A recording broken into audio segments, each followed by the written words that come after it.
बानी पीटीआई को supreme court से बड़ा रिलीफ। 9 मई के 8 मुकदमात में जमानत मंजूर। बानी पीटीआई को रिहा करने का हुक्म। सुप्रीम कोर्ट ने लाहौर हाई कोर्ट का फैसला कलअदम करार दे दिया।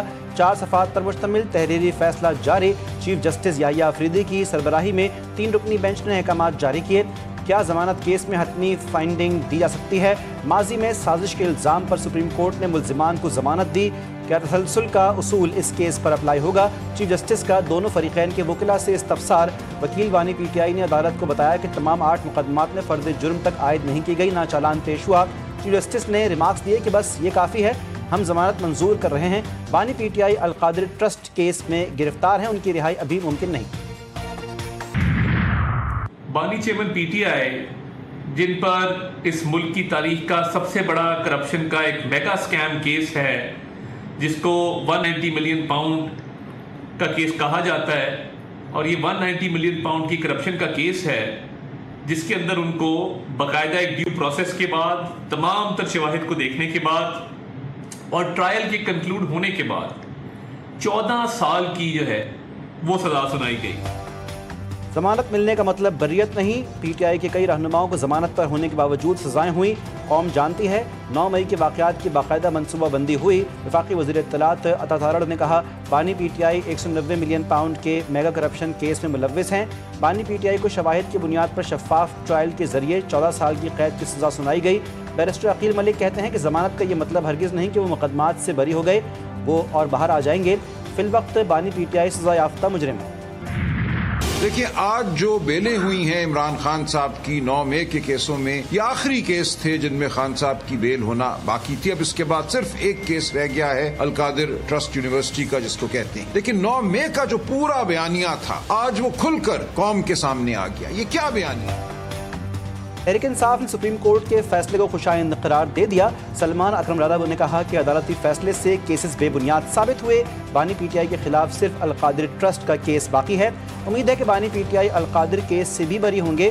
अलीमीन गंडापुर बोले, बानी पीटीआई की अदालत से जमानत आईनी और कानूनी फैसला है। जमानत ने साबित कर दिया बानी पीटीआई बेगुनाह है।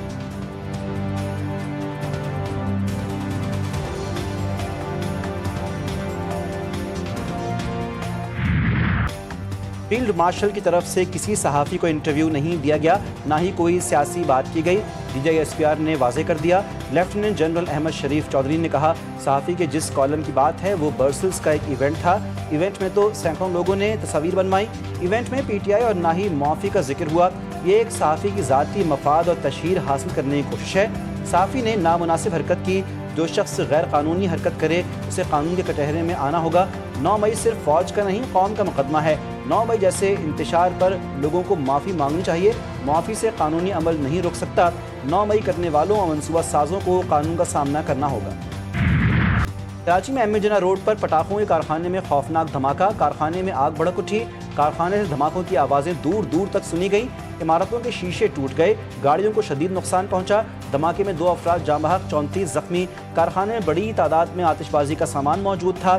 धमाके की वीडियो GTV न्यूज़ ने हासिल कर ली। फायर ब्रिगेड की 12 से ज़ायद गाड़ियों ने आग पर काबू पा लिया। कारखाने में फंसे मुलाजमीन को बाहिफाजत निकाला गया।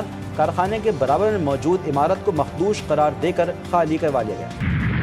कराची में वक्फे से कहीं हल्की कहीं तेज़ बारिश। गुलिस्तान जौहर, गुलशन इकबाल, अबुल हसन इस्फहानी रोड पर बारिश। Gulshan Hadeed, Shah Faisal town, Malir cantt, MA Jinnah road पर भी बरसात। गुलशन हदीद में सबसे ज़्यादा 18 मिलीमीटर बारिश रिकॉर्ड की गई। PF फैसल बेस पर 17 मिलीमीटर बारिश रिकॉर्ड की गई। शहर में रात गए वक्फे से बारिश की पेशगोई। नया सिस्टम 23 अगस्त को एंट्री देगा। 3 दिन से कई इलाकों में बिजली मुअत्तल। के इलेक्ट्रिक के 240 फीडर्स ताहाल बंद। मुख्तलिफ इलाकों में पानी का बहरान सर उठाने लगा। आज स्कूल खुले रहेंगे या बंद? वालिदैन परेशान। महकमा तालीम सिंध की जानिब से ताहाल कोई हिदायत जारी नहीं की गई।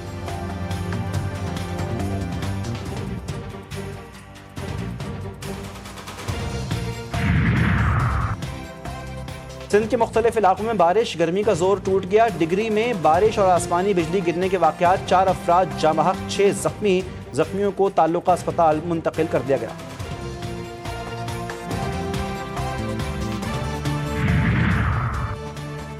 बारिश के बाइस लोगों को तकलीफ का एहसास है। सिंध हुकूमत सबसे माजरत ख्वाह है। सूबे में अमवात हुई, हुकूमत सिंध जिम्मेदारी कबूल करती है।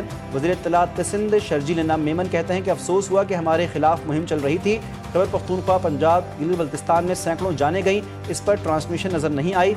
मेयर कराची मुर्तज़ा वहाब बोले, नालों की बरवक्त सफाई की वजह से सूरत हाल बेहतर है। टीमों ने दिन रात मेहनत करके तमाम इलाके क्लियर किए।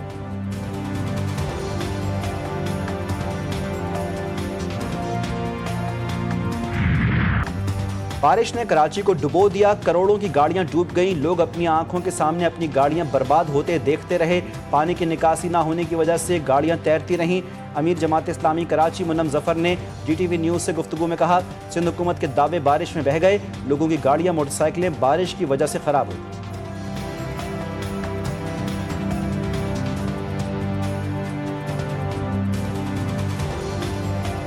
बहुत अफसोस की बात है कि पूरे शहर के अंदर सैकड़ों नहीं हजारों गाड़ियां ऐसी होंगी, मोटरसाइकिलें ऐसी होंगी जो परसों होने वाली तेज बारिश में जो बाइकें बह गई, बाइकें बंद हो गई, गाड़ियां लोग जो है वो बहते हुए देखते रहे। भाई इसकी जिम्मेदारी सूबाई हुकूमत पर है, इसकी जिम्मेदारी कराची मेट्रोपॉलिटन कॉरपोरेशन पर है। स्वाबी में 4 रोज़ा रेस्क्यू ऑपरेशन मुकम्मल। मलबे 16 खवातीन, 9 बच्चों समेत 41 अफराद की लाशें निकाली गईं। 7 अफराद अब भी लापता। जिला इंतजामिया के मुताबिक सबसे ज़्यादा अमवात दलोरी में 37 अफराद की हुई। तर्जुमान KP हुकूमत का कहना है कि तमाम लाशों की बाजियाबी के बाद बहाली का अमल शुरू कर दिया गया है। क्लाउड बर्स्ट से दालोड़ी बाला में 17 घर, सरकोई में 1 घर मुकम्मल तौर पर तबाह। मजमूई तौर पर 27 घरों को जुज़वी नुकसान पहुँचा।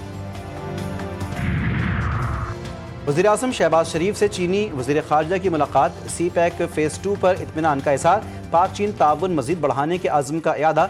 मुलाकात में नायब वज़ीर आज़म इसाक़ डार और फील्ड मार्शल सैयद आसिम मुनीर भी मौजूद थे। वज़ीर आज़म ने कहा कि पाकिस्तान की खुदमुख्तारी और तरक्की में चीन का किरदार लायक़ तहसीन है। पाकिस्तान चीन के साथ स्ट्रेटेजिक ताउन पर मबनी शराकतदारी को मज़ीद मजबूत बनाने की ख्वाहिशमंद है। शहबाज शरीफ ने चीनी सदर शी जिनपिंग की विजनरी क़यादत को ख़राज तहसीन पेश किया। सदर मुमलिकत से भी चीनी वज़ीर ख़ारजा वांग यी ने मुलाकात की। सदर ज़रदारी का चीन के साथ फौलादी भाईचारे के अज़्म की तजदीद, 2 तरफ़ा ताउन और इलाक़ाई सलामती पर तबादला ख्याल किया गया।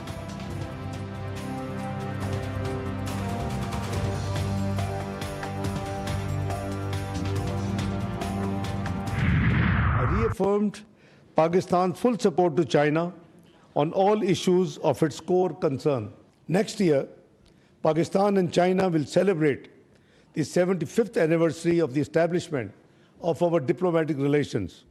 In this context, Foreign Minister Wang Yi and I agreed that our two countries would organize a series of events and programs to celebrate this auspicious event.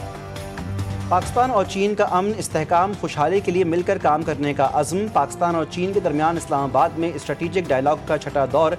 वज़ीर ख़ारजा इसाक़ डार और चीनी हम मनसब ने स्ट्रेटेजिक डायलॉग की मुश्तरका सदारत की। न्यूज़ कॉन्फ्रेंस में इसाक़ डार ने कहा कि पाकिस्तान और चीन में CPEC समेत तमाम मामलात पर इत्तिफ़ाक़ राय मौजूद है। खित्ते के अमन, इस्तेहकाम और खुशहाली के लिए मिलकर काम करने के लिए पुरज़्म हैं। चीनी वज़ीर ख़ारजा बोले, मुख्तलिफ़ उमूर पर तफसीली तबादला ख्याल किया गया। पाकिस्तान और चीन के दरमियान दोस्ताना और बरादराना ताल्लुक़ात हैं। CPEC की तामीर और तरक्की और 2 तरफ़ा ताउन के लिए काम करते रहेंगे।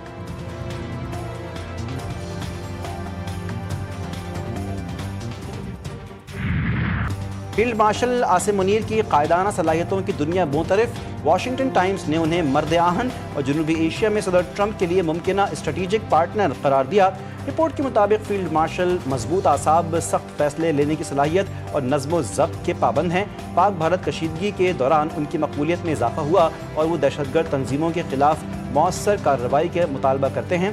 पाकिस्तान और अमेरिका के ताल्लुकात इंसदाए दहशतगर्दी में मजीद मजबूत हुए, जबकि पाकिस्तान ने काबुल एयरपोर्ट हमले के मास्टरमाइंड को गिरफ्तार करके अमेरिका के हवाले किया। सदर ट्रंप ने पाकिस्तान की काविशों को सराहा और ताल्लुकात को बहाल करने के लिए सरगर्म है।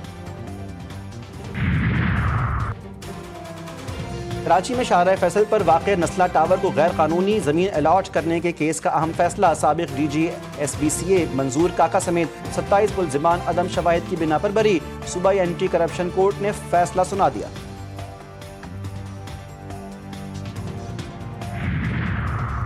वज़ीर आला पंजाब की टोक्यो की पहली खातून नायब गवर्नर मात्सुमोतो से मुलाकात। पाकिस्तान और जापान की खवातीन लीडरशिप के दरमियान रवाबित के फ़रोग़ पर इत्तेफाक। मुलाकात में सुथरा पंजाब को टोक्यो की क्लीन अथॉरिटी की तर्ज पर इस्तवार करने पर बातचीत। मरीम नवाज ने कहा कि खवातीन को बाइख्तियार बनाने के लिए इनकलाबी मंसूबे शुरू किए। जापान तरक्की और इक़दार का शानदार इम्तिजाज और काबिल रश्क मिसाल है। वज़ीर आला पंजाब का आलमी शोहरत याफ्ता जापानी कंपनी के हेडक्वार्टर्स और प्लांट का दौरा। डेयरी मसनूआत की मारूफ कंपनी के मुख्तलिफ शोबे देखे।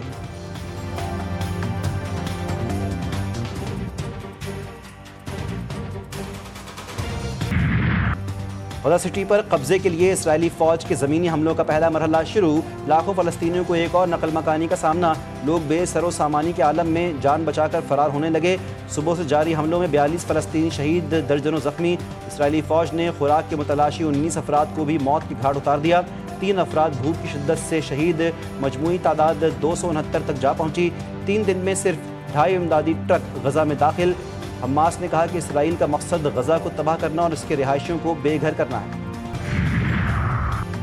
और रूस का यूक्रेन पर रवां हफ्तों में अब तक का सबसे बड़ा हमला। 574 ड्रोन्स और 40 मिसाइल दाग दिए।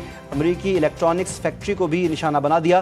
क्रूज मिसाइल लगने से कंपनी में आग भड़क उठी। हमले में एक शख्स हलाक और 22 जख्मी हुए।